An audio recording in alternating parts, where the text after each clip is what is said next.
6 minutes, Mr. Kerr. Presiding Officer, I just want to begin by offering my thoughts and sympathies to everyone in Scotland who's been affected by flooding, the recent flooding. We've had quite a lot of flooding right across Scotland recently, and of course lives were lost.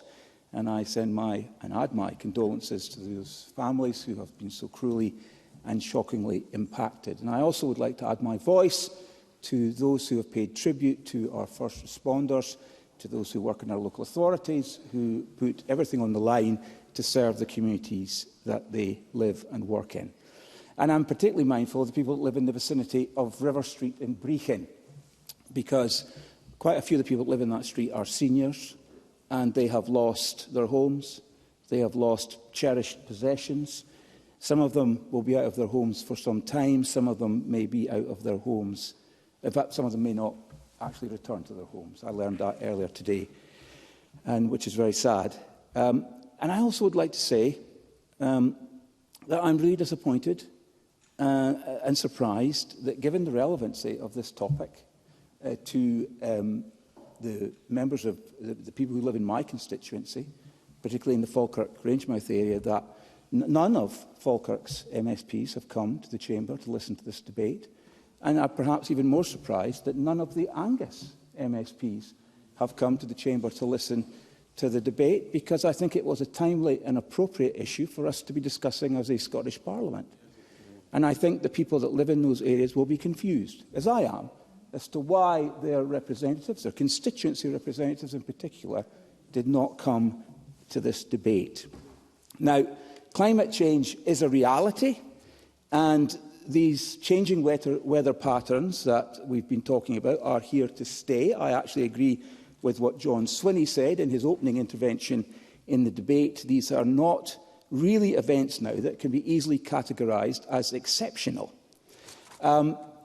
So, as a Parliament, there are two important lessons that we need to learn. There are some significant things that we need to take on board. The first is the need for an improved flood defences in vulnerable areas. And I agree. I think Kate Forbes gave a very impressive speech on that subject, and I compliment her on that. The second issue is the need to increase the immediate support we offer those who have suffered from flooding. Now, Presiding Officer, Liam Kerr, I think, made the very important point that the SNP government apparently, clearly in fact I would say, were not better prepared to deal with these flood events. The communities and local authorities impacted by this recent storm should not have been left wondering if the Scottish Government was on hand to give them the necessary help that they needed. But that's the reality. I read the other day, for example, in the Courier, that Angus Council have had to take money from their reserves because they can't be sure, presumably, that they're going to have money available to them from the Scottish Government. Now, in my own constituency, the Grangemouth Flood Protection Scheme is of local and national importance, and I'm very grateful to Claire Baker, who in her speech made the case very clearly in terms of the importance of this particular flood protection scheme. But since I became an MSP in 2021 for Central Scotland, I have become increasingly frustrated at the snail's pace the project has been moving at.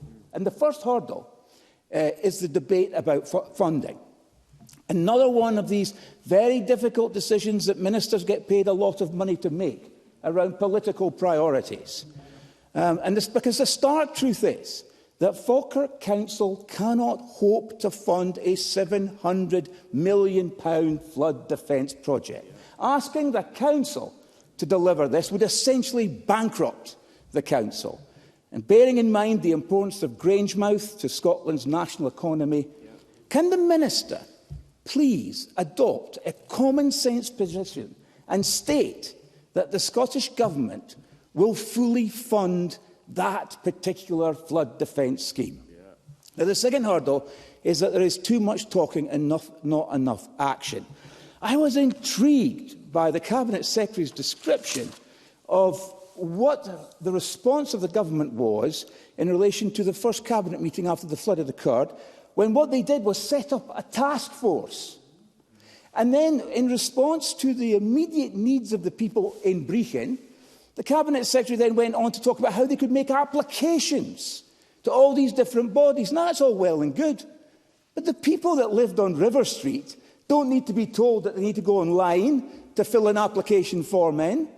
Why is the Scottish Government not able to agree in that Cabinet meeting that a designated fund, an initial fund of money, would be made available to the people who are the victims of the flooding in Brecon?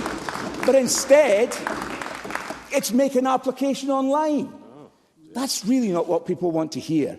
And I think when the people read about this debate, hopefully, in the Courier tomorrow, they will be astonished that that's as little as the government is prepared to concede when it comes to giving practical support. Well, time is running away from me, as usual.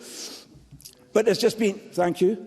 But the second hurdle is that there's just too much talking and not enough action from the SNP government.